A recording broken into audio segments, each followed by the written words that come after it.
Here we are, another podcast episode. I don't know where the weeks are going. What's the date? I've no idea. Where's the summer? That's what worries me.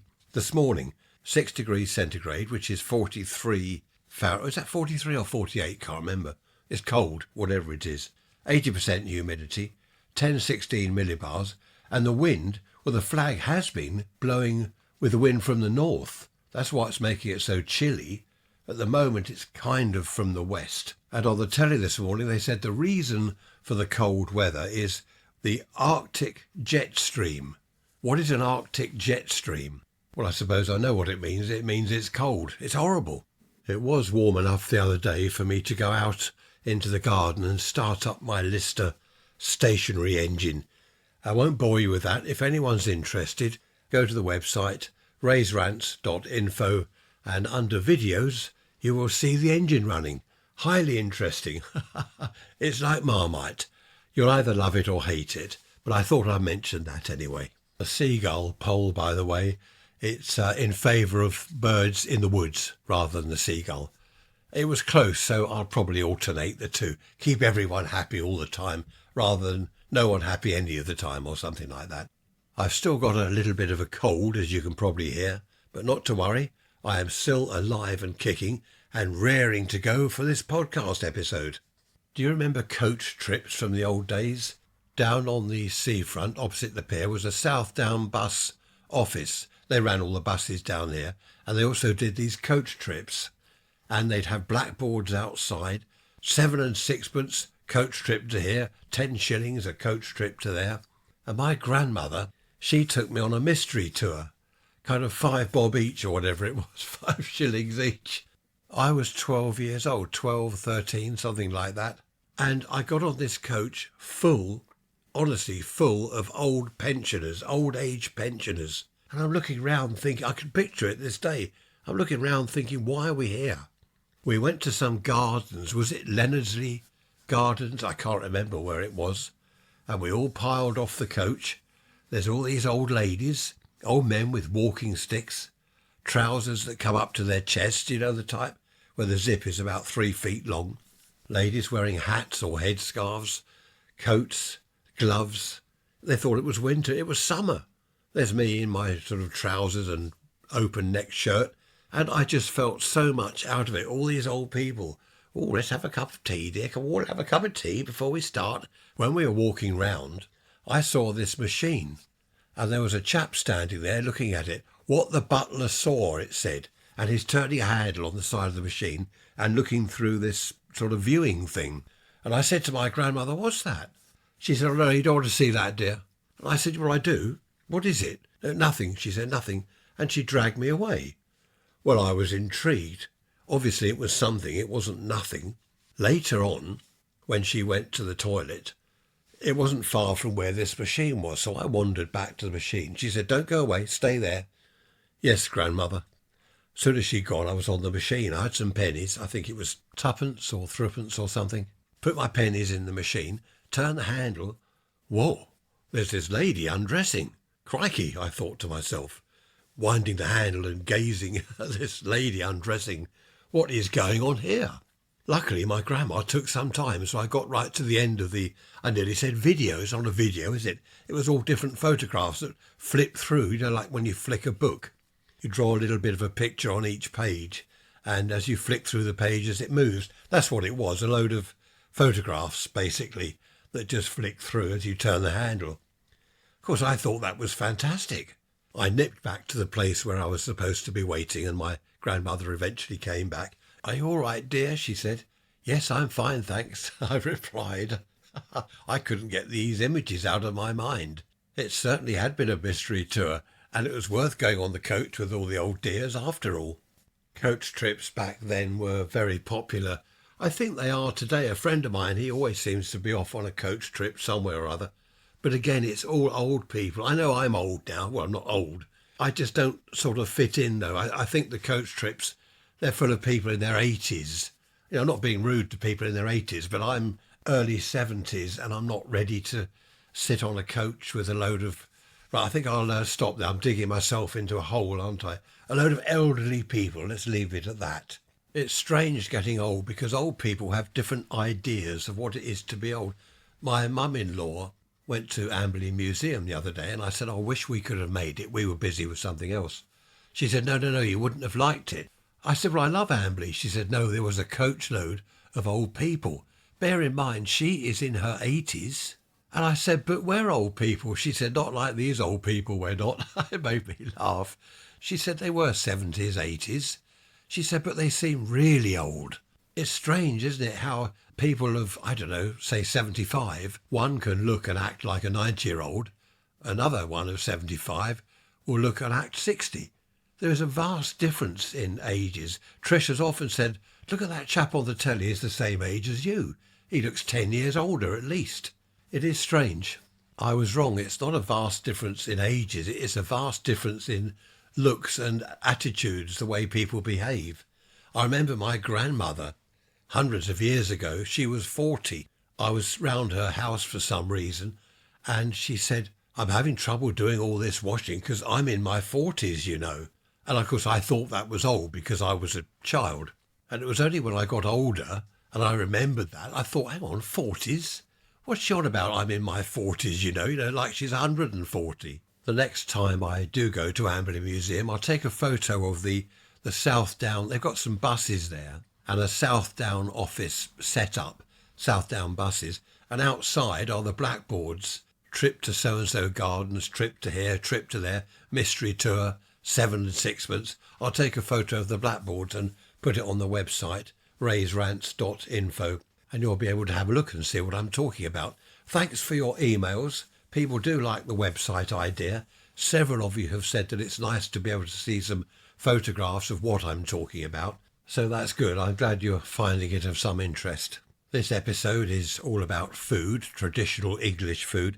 I'm hoping to get Tricia in front of the microphone later and chat about some of the dishes that were or are still looked upon as traditional English or British meals. Things I can think of offhand, of course, jam sandwiches. Come on, jam sandwiches. That is a traditional British snack, as far as I'm concerned, anyway. Banana and cream, that's another one. Bubble and squeak. Beans on toast. You cannot beat beans on toast with brown sauce. Jelly and cream. That's not too bad. That's what kids have, isn't it, at parties? Jelly and ice cream and whatever. Who likes egg and chips? You cannot beat egg and chips, slice of bread and a cup of tea. That's a proper good old English meal, that is. Talking of food, on the telly the other day, they were talking about the general election coming up and giving children at school free breakfast. So every child goes to school and gets a free breakfast. Well, it's not free, that was the argument. Obviously, the taxpayer has to pay for it. But what did come up was, at school, kids should be taught home economics and cooking. Well, they are, or they were. Back in my day, Tricia did home economics at school. My sister had domestic science classes, which was cooking and all that sort of stuff. I know that back in the 50s and 60s, for the girls, they were churning out housewives, and for the boys, they were churning out factory workers. At my school, we had the woodwork class, the metal workshop. We were taught to use the lathes, the milling machines and all that stuff. So we were potential factory workers, and the girls, of course, did all their cooking and sewing. I think they did typing. Did they do typing? No, they didn't. My sister didn't do typing. So they really were churning out would-be or ready-to-be housewives back then. So they're now saying, oh, well, let's have home economics at school. Let's teach girls and boys these days, of course, how to cook. Well, surely that makes sense, doesn't it? Why did they ever stop doing that? I heard somewhere that in the 1970s, I'd left school by then, of course, but they were teaching boys that weren't very academic, a bit like me, no good at maths, no good at anything at school. They were teaching them how to repair car engines, how to put a plug on, a 13-amp plug on a domestic appliance, how to repair things around the home, do-it-yourself type things, because they weren't academic. So they were teaching them mechanical stuff, how to use their hands, DIY jobs, anything like that. I think that's a good idea. Does that still happen these days? I really don't know. I don't know what goes on at school these days. I've heard on the telly, mind you can't believe anything on the news these days, But apparently some young kids are going off to school at 5 years old in nappies. Teachers have to change nappies at 5. Is that true? They have dinner at school, don't they? A meal at lunchtime. Now they want them to have breakfast. And someone on the news was saying, well, are they going to have an evening meal next? Have their nappies changed, have 3 meals at school. Oh, and cleaning their teeth. That's it, they're going to be taught how to clean their teeth at school. I don't understand what's going on. Is it me? Or is this all rather odd? What do you think about that? Raise rants at protonmail.com. When I went to school at 5, I remember that, 5 years old I was dragged round the corner to the school. When playtime came, I went home. I was crying, I went home. My mum said, what are you doing? I said, I'm not going there. She took me back. That was torture. You can't treat children like that. I was forced back to the school. I hated it, but I wasn't in nappies. I'd had breakfast. I'd cleaned my teeth. My mum had made sure that I'd done all that. So where are we going with all this? I've no idea. As I said in the midweek message last Wednesday, the school dinners were filthy. They were absolutely disgusting and put me off meat for good, for a lifetime. But I'd had breakfast at home, and then the school dinner, I had the vegetables at least. I didn't eat the meat. I had the vegetables and some disgusting pudding, semolina, was it? Or whatever it was awful. Then when I got home in the afternoon from school, I had a jam sandwich. There we are, back to jam sandwiches again. Glass of orange juice or whatever it was. And then we had the evening meal. I do understand that some families are poor. We had free school dinners for certain children. I paid for mine. I took my half-crown or my 5 shillings or whatever it was on a Monday morning. Some children didn't pay because their parents were poor and they couldn't afford it. That was fine.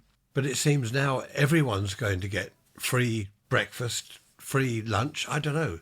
We've got the general election next month, so we'll find out whose turn it is to ruin the country next. They're all offering stuff for nothing. Vote for us. You can have this free. Everything's free. We've got a money tree. No, don't vote for them. Everything is free with us, and then everything is free again. We'll promise you anything and everything to get your vote. Then, of course, once we're in, we'll forget all that rubbish, and we'll just do our own thing and ignore what you want. Politics. Who would go into politics? Stone the crows. Do you remember I talked about the price of a pint, the price of beer, wherever you are? Nice to hear from you, Bob, in Washington. Good to hear from you. You have national brands like Bud and Coors that are cheap, but, I'm going to quote Bob here, taste like something drained from a horse. Okay, right, give that one a miss then. Bob, that's funny, drained from a horse. What have you got here? You regularly drink cream ale from Boy Beer. That's Boy as in B-O-U-Y. That's your travelling beer. It comes in cans. Oh, which costs between $1.25 and $1.50. That's dollars for a 12-ounce can. And you've got a brewery in your town with its own pub. Oh, gallon jugs for takeaway. I'll have a gallon of ale. A gallon? Struth, that's 8 pints. Pricing is about the same, but it's dangerous. I love that, Bob. It's dangerous. Yes, a gallon of 7.6% ale can make me fall over quickly. Cheers. Yeah, cheers to you, Bob. I must admit, I do keep away from the strong beers. Sometimes at Christmas I'll get a box of real ales given to me. Well, they're not real technically, are they, the bottles? And I check them all. I'll go through them all. 3.5%, that's okay. 4.5, that's okay. 6 point something, maybe. 7, no. Anything above 7, no. Anything above 6%, really. That's alcohol by volume. I don't like the strong ones because, well, as Bob says, one of those and you're kind of all right. 2 of those and you fall over. Well, I do. I don't like the strong ones. I'd rather have 3 cans or bottles of the weaker stuff than 1 of the stronger stuff. Thanks for the photos, Bob. Excellent. Sadly, no one else has contacted me about the price of beer from anywhere else in the world. So I don't know what's going on. Perhaps no one drinks beer anymore. Seriously, what's the price of beer in Australia? What do you drink in Australia? Is it that triple X or 4X stuff someone told me once? What do you drink in other countries? You must have beer. What's the price of it? Let me know. Raise rants at protonmail.com. The trouble is making comparisons. First of all, you've got the currency difference, so you've got to do the exchange rate to see what's what money-wise. Then the litres or pints or American pints, are they not different to ours? I don't know. You've got imperial, haven't you? And we've got whatever we call ours. Cooking's quite interesting. Tricia's got an American cookery book, and it'll say a cup full of this or a cup of whatever. And we're thinking, well, what's a cup? Obviously, it's a certain size cup. So it's all different, isn't it, all around the world? Quite interesting. While on the subject of food, Cornish pasties, now you know what they are. It's basically a pastry thing with meat in it. That's what they are these days. Originally, a Cornish pasty was a sort of semicircle of pastry, all right? You know what they are, look it up online. In one end of it, there was meat, and in the other half of it, there was jam. Can you believe that? So you'd eat the meat end first. This is a miner, coal miner's down a mine, and it's his lunchtime. So he'd eat the meat end, then he would eat the jam end, and the hard circular bit of, or semicircular bit of crust, which is all, pressed with a fork, that sort of crusty bit, that's the bit you hold. You don't eat that. It's like a handle. So you've got your very, very dirty hands covered in coal dust. You hold the pasty by the sort of handle part, eat the meat bit, eat the jam bit, then chuck the crust bit away. That's interesting, isn't it? One end's your dinner and the other end's your pudding. Thinking about it, it probably wasn't a coal mine. It was probably a tin mine down in Cornwall. That's where they had all the tin mines, isn't it? Did they have coal mines in Cornwall as well? I don't know. I should have to put that in my book of things to look up. I'm now on volume 6. Just going back to food again for a minute. Trish went out with her friend for lunch the other day. They ended up in a bar or cafe place drinking Prosecco. Now, I knew that she'd be fairly late coming home, and she would have eaten, of course. So I thought I'll do my own dinner. What did I do? Beans on toast with brown sauce. Absolutely brilliant. There's nothing better than beans on toast. Now, which brown sauce? There's HP, there's Daddy's sauce, isn't there?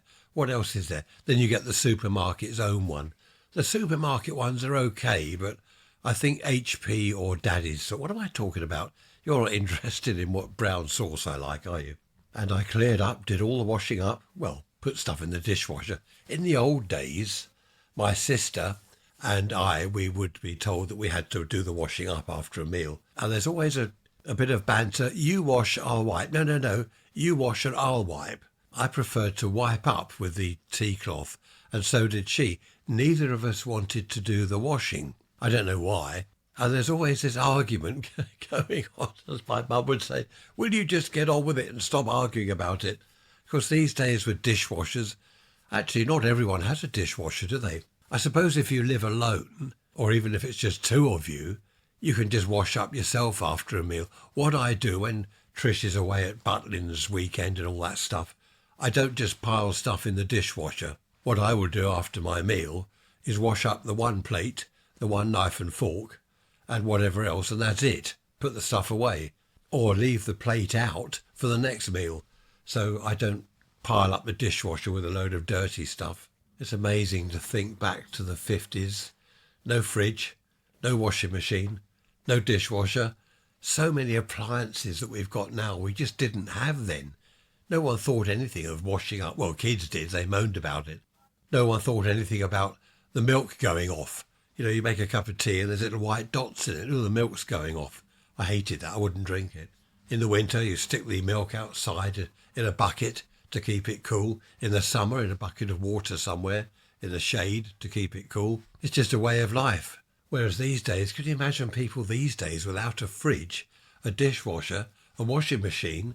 It wouldn't work, would it? People wouldn't. I suppose you don't miss what you haven't had. In the 50s, no one had a washing machine, a dishwasher and all the rest of it. About the only kitchen appliance that everyone had was a cooker, either a gas or an electric cooker. Or before that, a coal-fired range. Imagine that. You've got to put coal in the thing. You've got to warm it up with coal, light the fire, get it hot. It was a full-time job. Being a, dare I use that word, housewife? Going to get into trouble. Being a housewife, it was a full-time job. That's what you did. Basically, 24 hours a day. Go back even further in time, Victorian and before that, You didn't have a hairdryer. Imagine ladies these days without a hairdryer. What do you do without a hairdryer? Well, nothing you can do, just let your hair dry on its own. Irons, they had irons, didn't they, for ironing clothes, but they were just a block of iron that you put on the range, on the coal cooker thing to warm up. Some irons, well, they called hot irons. They were a sort of a big iron thing, and it had a lid. You open the lid and you put coal in it. Can you imagine? Seriously? You don't believe me, do you? A coal-fired iron. You lift the lid up and put coal embers, from the fire, stick them in there, shut the lid, then it's hot. Actually, it's quite a good idea. That must remain hot for quite a long time. And I'm sure that's what they called a hot iron, because after that they just stuck the iron on the range to warm it up. That's quite a clever idea, isn't it? And not bed pans, they're the things you wee in, aren't they? A bed warming pan. What they did, these big pans with a big long wooden handle, you'd go to the fire, shovel a load of red hot embers into this copper pan, shut the lid and stick it in your bed.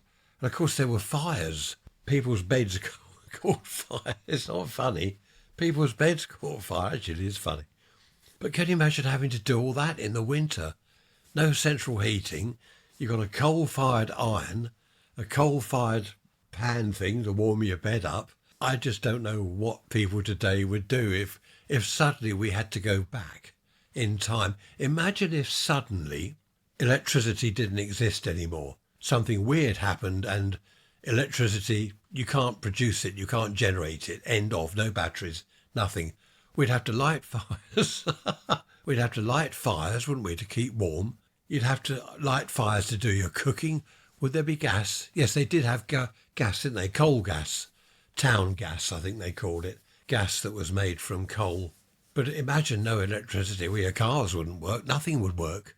That's the trouble. No lights. Nothing. We'd have to go back to gas lighting. I suppose you could have gas cooking. Doesn't bear thinking about, does it? I suppose when electricity first appeared and appliances were manufactured, I expect people thought, look at all this newfangled stuff. I remember a neighbour of ours, this is the 50s again, she wouldn't use an electric kettle. She said, no, it's electric. You don't put water with electric. It's dangerous. People say water and electricity don't mix. Well, they don't if you stick the wires in the water. But an electric kettle is different, isn't it? You're not sticking the wires straight into the water. And I remember this old lady, she didn't like all these, she called it newfangled ideas. Electric kettle, a newfangled idea. Actually, she wasn't, what was she? She was in her 80s.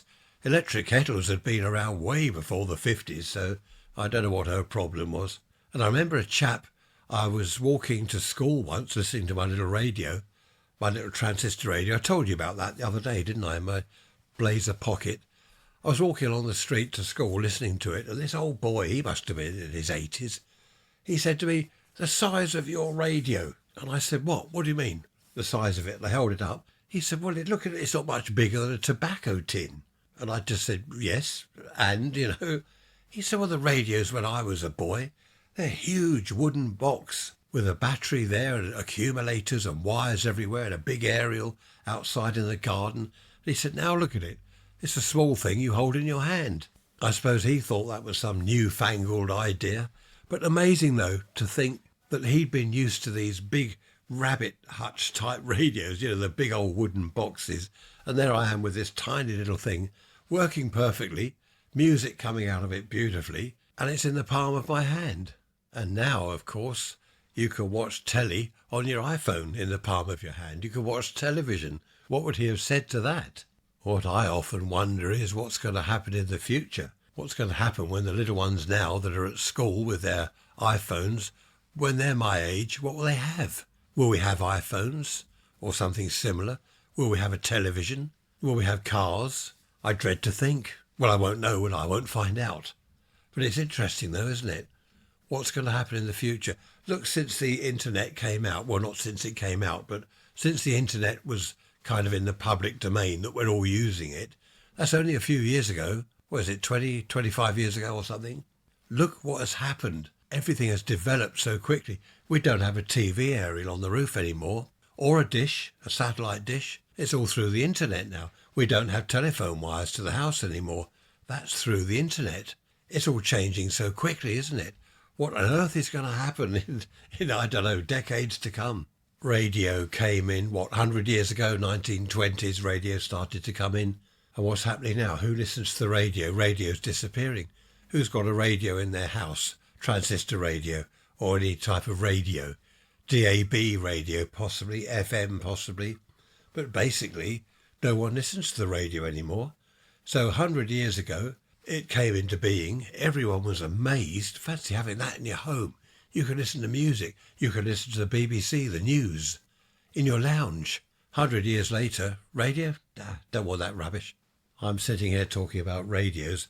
I've got a room full of radios here, all my amateur radio equipment I'm looking at now. Loads of radios. I've got dozens all over the place. Shortwave, longwave, AM, medium wave, VHF, UHF. I've got radios all over the place. But that's different, isn't it? That's not for entertainment. Well, it's not for listening to music and listening to the news and things like that. It's a different thing altogether. I think before amateur radio type gear fades out altogether, I think that's quite a long way away.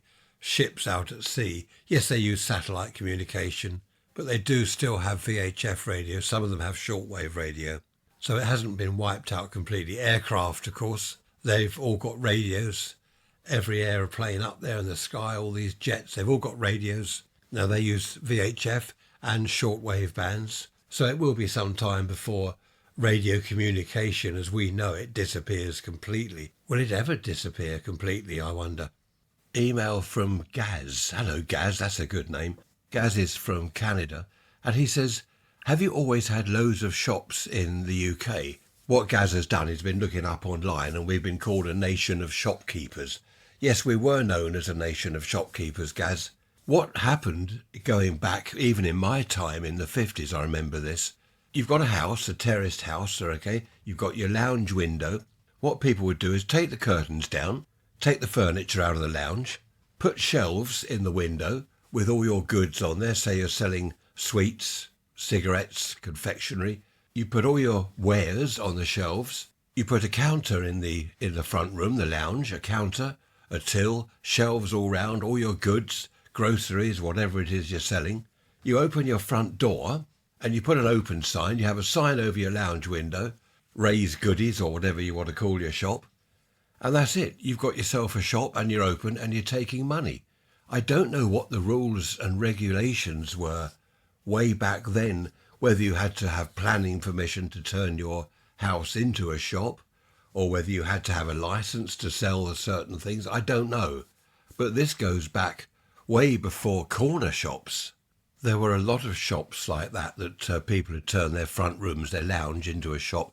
The majority of them, you'd have a lounge in the front of the house and then behind that, the dining room. So people would turn the lounge into the shop with the shop window there, and they'd have an archway or just a doorway through to the back room, which was their dining room, well, still is their dining room. And I do remember going into a shop just like this, and you could see through into the dining room. They're sitting there having their meal. Perhaps it's an evening meal they're having. And one of them would leave the table, come through to what was the lounge and serve you in the shop. So they're up at, say, 7 in the morning. They're having breakfast. The shop's open. People are going in. They just get up from the table and serve them. It worked really well. Of course, they're taking money. In the evenings, they're in the back room watching television or whatever they're doing. Customer comes in, the doorbell, ding, ding, ding. The old thing at the top of the door, the dinger. They come through and serve the customer, then go back to watching the television. So they could be open from, say, 7 in the morning till 10 at night. I don't think they could open on Sundays. That was against the law in the old days. And for the window, the bay window in the lounge that they turned into the shop window, some of them, if they could afford it, would have that ripped out and put a big plate glass window in here, like a proper shop front. And if they had any sort of front garden, they'd put goods out there. They'd put a sign out there, blackboards, we've got fruit on offer or whatever. Talking of fruit and vegetables, very often, if they've got a garden out the back, the husband is growing vegetables to sell in the shop. The wife, I remember this, selling cakes in the shop. There was a shop I used to pass regularly. She had lovely cakes in there. She'd bake them the night before, then sell them during the day, the next day. They really were little entrepreneurs back then. And these shops used to pop up all over the place, apart from corner shops. Just an ordinary row of terrace houses. Then in the middle of the terrace somewhere, there's a shop. It was great. And, of course, fish and chip shops. Very, very many fish and chip shops were in the middle of a row of houses. They'd have installed the big burner thing for the oil and the chips and all the gear, open their front door, and that's it. They're a fish and chip shop. Going back even earlier, public houses that we now call pubs, very often they started out, there was someone's lounge. They're brewing beer out the back in the shed or wherever. They've turned their lounge into a pub, a public house, and customers are coming in. You've got tables and chairs, you've got the bar there and whatever else. And that's it, you've set up a pub. Again, I don't know what sort of licence was needed, probably had to have something or other. But what have we got these days? People renting a little shop, a microbrewery.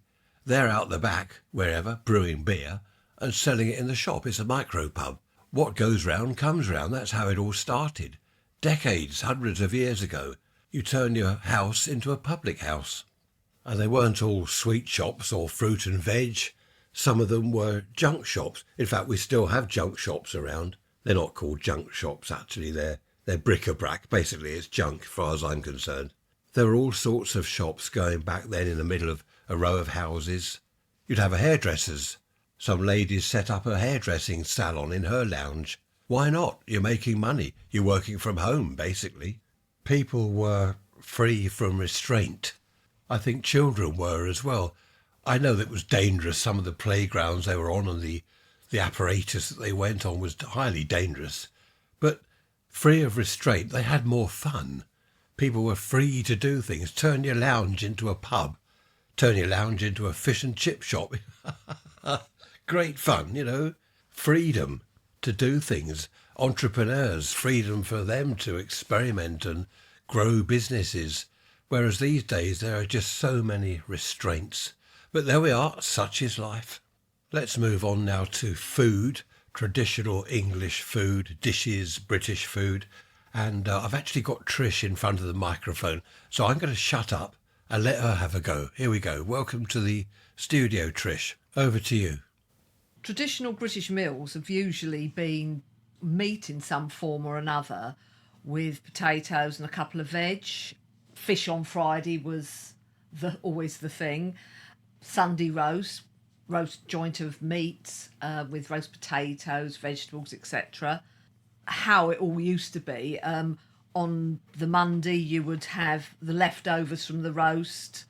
The cold meat would be used to either make into pies, or you'd have it as cold meat with pickles and stuff. You'd make pies, shepherd's pie maybe. But a lot of this was done from scratch back in the day, when I can remember my mum making meals from scratch because she was at home. She didn't work, so she'd do her home cooking. But as time went on, I think sort of once you hit the 70s, women working was the thing. Freezers had happened. What people would eat as a meal came in to a convenience and speed exercise. If you were working, you didn't have an hour or more to prepare pastry, to chop up meat and vegetables. Back in the 70s, when I was a kid, my mum was at home. She used to cook proper meat and vegetable type dinners. Vegetarianism really didn't raise its head there, or any sort of dietary requirements. They were not something you would actually have any wide range of foods available in the shop for. The convenience foods did start coming in. You get frozen pizzas, fish fingers, sausages, and of course they started coming more and more into the meals, whereas things like what had been a traditionally cheap meal back in, say, the 50s, 60s would be like liver and bacon, steak and kidney. Offal was a cheap way of getting meat into people or protein into people, whereas that sort of thing was looked on as a bit disgusting, like chicken nuggets, which seems a little bit odd, but there we go. Very little was done for vegetarians or vegans, and that you just didn't have food for that. That didn't really start till the late 90s into the 2000s. Did food for people that chose not to eat meat come into really being. And also for people that had gluten intolerance, celiacs, for example. I had a cousin who was a celiac. She had bread on prescription. She had certain foods on prescription. You couldn't buy them in a shop. They didn't sell them in a shop. You actually had to have a prescription, a medical prescription to get them, or pay ridiculous amounts of money to buy them from specialist outlets. Whereas now, the range of gluten-free, meat-free, animal product-free foods are just everywhere. And it's almost like going back in time. Back in World War II, a lot of the foods were meat-free then because you didn't have meat in the war. It was next to, there was next to no meat around, so you had to use whatever you had. And there was one particular recipe that I found not so long ago that I actually tested out. And to be quite honest, it's not bad. Woolton pie. And it was created by a Savoy hotel chef called Françoise Latty. And it was named after the first Earl of Woolton. And when he became the Minister of Food in 1940, he actively promoted it to people to have as a meal, as a good, filling and nutritious meal. And basically what it was vegetables, whatever vegetables you could get hold of, with a pastry crust. But again, because of the lack of animal fats, the pastry was made partly with flour and a very tiny amount of fat, but mashed potato, which, although it sounds a bit bizarre, it actually doesn't taste too bad. Needless to say, after the war, that died a death. You didn't seem to see it around much. But another recipe that came up in the war was carrot cake. And to this day, carrot cake is still very, very popular. Okay, thanks, Trish. I must say the Woolton pie is excellent. When Trish first mentioned it, I thought, I don't like the sound of that. Pastry made with, what was it, potato and something? But she made it and it was really nice. I was surprised. And we've had that meal now many times. It's something that is one of my favourites. It's really nice. As I've said over the years on many podcast episodes, back in the 50s and before, the old days, the good old days, Mum was at home, not at work. She was baking. Housewives didn't need the fast food option, convenience foods. They had plenty of time to bake pies, make cakes. And that's what I loved when I got in from school in the 50s. My mum had been baking cheese flans, cakes, all sorts of things. Wonderful. I remember Sunday afternoons, we had a tea trolley. My mother would wheel that into the lounge. On the trolley would be sandwiches, various sandwiches, homemade cake, of course, various other little bits and pieces, perhaps some chocolates or biscuits and stuff like that. And the tea, of course, the teapot and the milk jug and the bowl of sugar, all very nicely done, all very refined, don't you know? What? But we weren't posh at all. That's just what happened. That's just the way it was done. You didn't have to be some posh rich. Or that he said something. I mustn't swear. Note to self, do not swear on podcast episodes. Anyway, there we are. I hope you enjoyed Trish having a chat there about the food. I was going to talk about it, but of course she does all the cooking. She made the Woolton pie and things like that. So no good me talking about it. I haven't got a clue. Just going back to shops and things.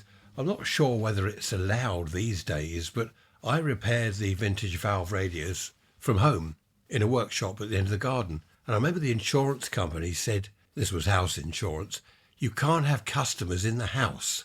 Well, luckily they were able to go around the side of the house into the garden and into the workshop. So there are all sorts of restrictions.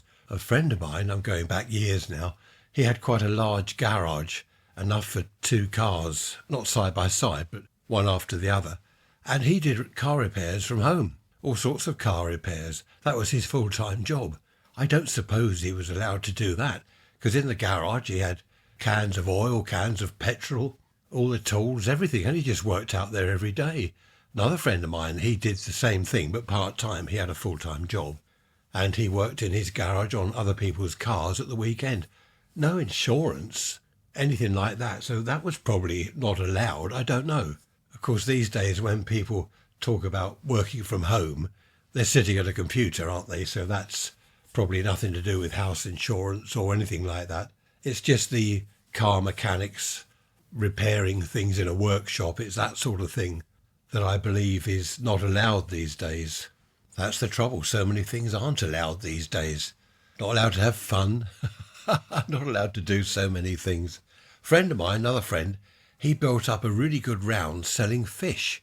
He bought a refrigerated van, not a big one, just a small van, and he'd go to some wholesaler somewhere, buy a load of wet fish, and he built up this round, and he made good money out of it. Enough to live on anyway. It was a full-time job for him. He did very well.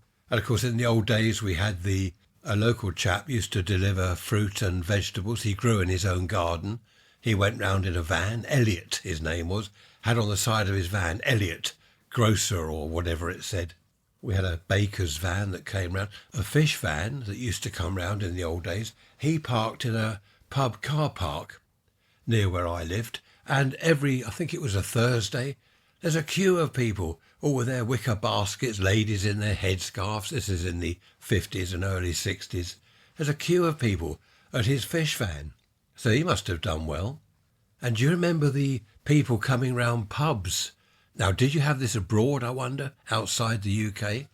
People would come round the pubs in the evenings with a huge wicker basket full of seafood stuff, cockles, mussels and whatever else. Oh, disgusting.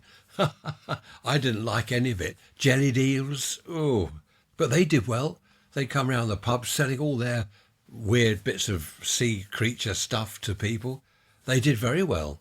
But I haven't seen that for decades. They've probably been stopped. Health and safety, or you can't do this, you can't do that, you can't sell food in a wicker basket. It's against the rules. All this rubbish.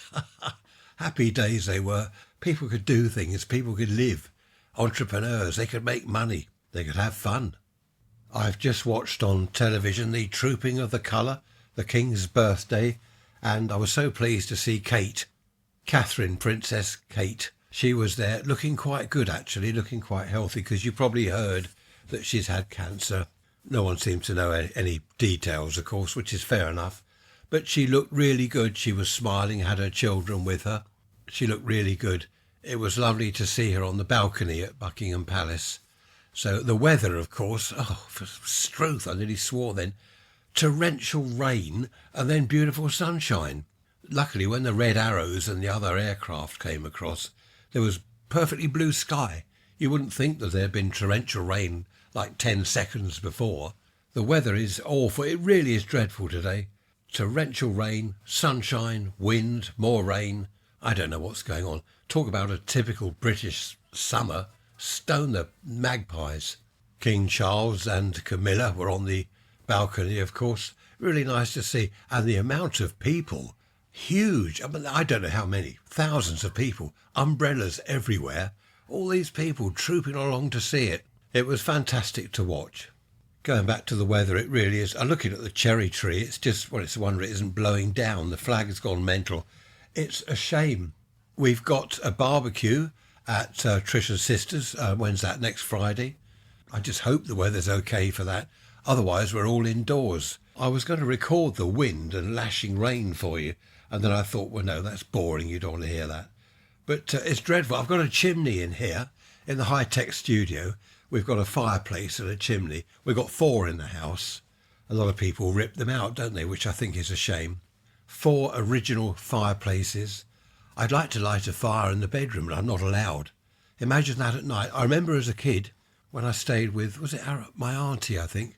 Coal fire in the bedroom, lights off, and the flames, the yellow flickering around the wall, from the fire. Oh, it was wonderful. And the smell of the coal. Oh dear, they were happy days indeed. I miss all that. But I'm not allowed to have a coal fire in the bedroom, which I suppose is fair enough. We've got central heating. So that's the weather, coal fires, Trooping of the Colour, King's birthday celebration, Tricia talking about food. I'm moaning about stuff as usual, the British summer. What else can we talk about? Coming to the end, 3/4 of an hour. Coming to the end. I don't like to drag these episodes out. You know what I mean? I'm looking at the thing here on the computer screen. It says 44:33, 44 minutes, 33 seconds. I'd like to get to the hour, but there's no point in just rambling on and boring you to tears just for the sake of it saying 1 hour on the screen here. Just going back to the coal fires again, you can't buy proper coal these days, I believe. You can if you're running a steam railway or something like that.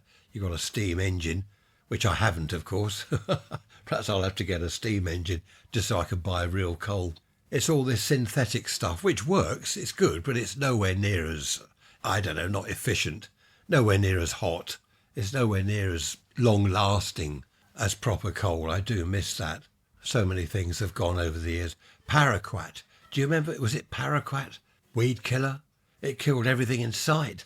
Probably not a good idea. You name it, it would kill it. But it was great for the weeds. That's banned now. We can't buy that. Can't buy creosote. Who remembers creosote? Did you have creosote abroad? America, Australia, Spain, anywhere else? Where are you? Do you buy creosote, or did you used to get creosote? Now you can only buy a substitute creosote, unless you're a farmer or something, I believe. Perhaps I could pretend I'm a farmer and go and buy some proper creosote. It was good stuff. Burn your hands. If it burnt your hands, you knew it was good. This synthetic stuff, I don't know, it smells like creosote. It looks like creosote, but it's not. So many things have been banned or discontinued. It's such a shame. I know why. I do understand that paraquat kills everything from the neighbour's cat to weeds and trees and whatever, so I do understand that. It's just that there's been nothing to replace it, nothing as good to replace it.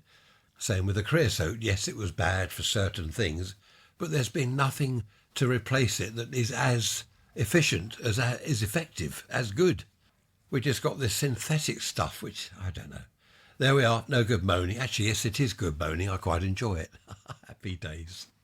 One bad thing about having a fireplace here in the studio, the wind is howling down the chimney, down the chimney shaft, and I can hear it. I'm surprised you can't. And we also get wood pigeons. They sit up on the top of the chimneys. They sit up there and they're going woo woo woo woo, or whatever wood pigeons do. And of course you can hear it down here, this woo woo coming out of the fireplace. Actually, I don't mind it, but not when I'm trying to talk to you. I don't want pigeons going off. I think the pigeons are all hiding at the moment because of the wind. I've just checked the temperature. It's 16 degrees out there, centigrade. 16. It's the middle of June. This isn't right at all. And of course on the 21st of June, we have the longest day. And after the 21st, which is next Friday, the evenings start drawing in. I know I say this every year, but it's true. The evenings will start to get darker. The sun starts to get lower in the sky after the 21st. Everyone's waiting for summer, and we're now on the downside. I said to Tricia this morning, why don't we go and move to Cyprus or somewhere where the sun shines all the time? Mind you, my parents went out there decades ago, and they had snow. In the middle of summer, snow in Cyprus. First time in decades, apparently. Imagine that, snow in Cyprus. And of course, in Greece at the moment, they've got 40-something degree heat wave, which is causing problems. Spain, is it? Not Madrid, Mallorca. They've had floods. Palma Airport. So the weather's gone mental all around the world. Let's hope we get some sort of summer out of it anyway. Of course, down under it's midwinter, isn't it? I always find that funny. Don't forget, raise rants at protonmail.com if you want to say anything to me, or send me any pictures of your garden or wildlife or whatever. I'll stick it on the website, raiserants.info. raiserants.info. Have a look on there at the website. I'm adding... Did you hear that? That's my app, my Thunder app. Struth, now we're going to get thunder and lightning. We must have had summers like this when I was a child. June, July, torrential rain, winds, hailstones, thunder and lightning. It's just that looking back, is this through rose-tinted glasses? Looking back at the school holidays in the summer, the 6-week school holidays, I don't remember weather like this. I remember going over the farm, over the woods, the sun shining, the birds singing. Perhaps it's a dream. Perhaps I dreamt the whole thing. I don't know. It just seems that back then the weather was a lot nicer. And of course the winters, they weren't nicer. Ice, snow, dreadful blizzards. We had awful winters back then, and we don't anymore. There you go. I will end it here. Otherwise I shall start boring you if I just carry on droning and droning when I was a boy. Happy days. I hope you have a good week. What have you got planned? Are you working? Are you retired? Are you at school? I know some of you have got school. Isn't it school holidays soon? No, that's next month, isn't it? End of next month? Anyway, what have you got planned? Let me know. raiserants@protonmail.com. I will see you on Wednesday, of course, with the midweek message. Don't worry, there are no more church episodes in the pipeline as yet. I'll give you a few weeks off from that. Anyway, take care, look after yourselves, be good, be bad, don't get caught. See you on Wednesday. Bye-bye for now.